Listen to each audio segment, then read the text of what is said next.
The first major step for the DNA replication to take place is the breaking of the hydrogen bonds between bases of the two anti-parallel strands. These two strands are anti-parallel because this runs from the 3' to 5' end, whereas this strand runs from the 5' to 3' end. The unwinding of the two strands is the starting point.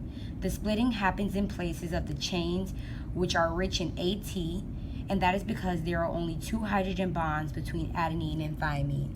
There are 2 bonds between adenine and thymine and 3 bonds between guanine and cytosine. The initiation point where the splitting starts is called the origin of replication, which is in this area right here.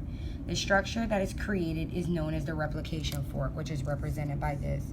The enzyme responsible for unwinding the 2 strands is the helicase, and the protein responsible for stabilizing the unwound parental strand is the single-stranded binding protein.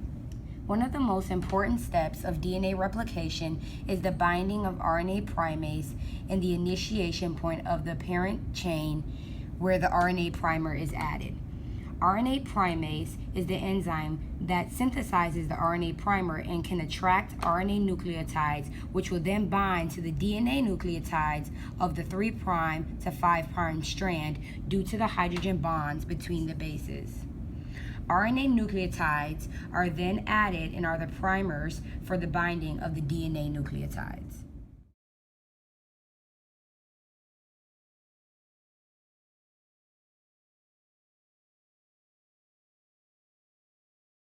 The elongation process is different for both the 5' and 3' and the 3' and 5' template.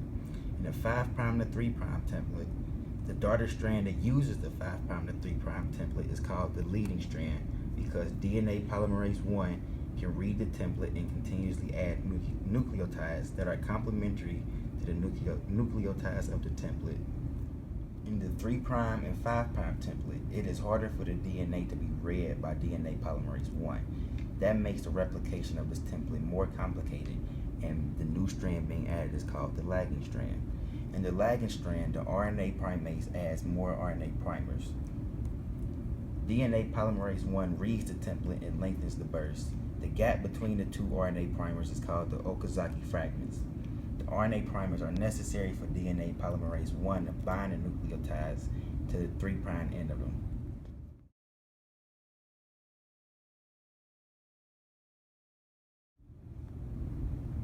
In the lagging strand, the DNA polymerase exonuclease reads the fragments and removes the DNA primers.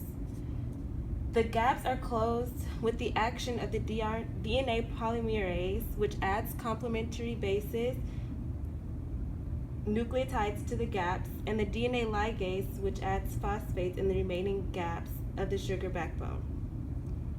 Each double helix is consisted of 1 old and 1 new chain. This is what we called a semi-conservative replication. The last step of DNA replication is the termination.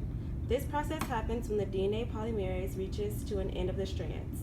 In the last section of the lagging strand, when an RNA primer is removed, it is not possible for DNA polymerase to seal the gap because there is no primer. So, the end of the parental strand where the last primer binds isn't replicated.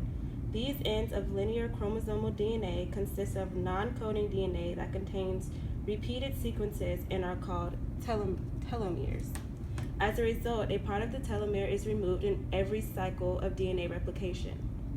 The DNA replication is not yet completed before a mechanism of repair fixes possible errors caused during the replication.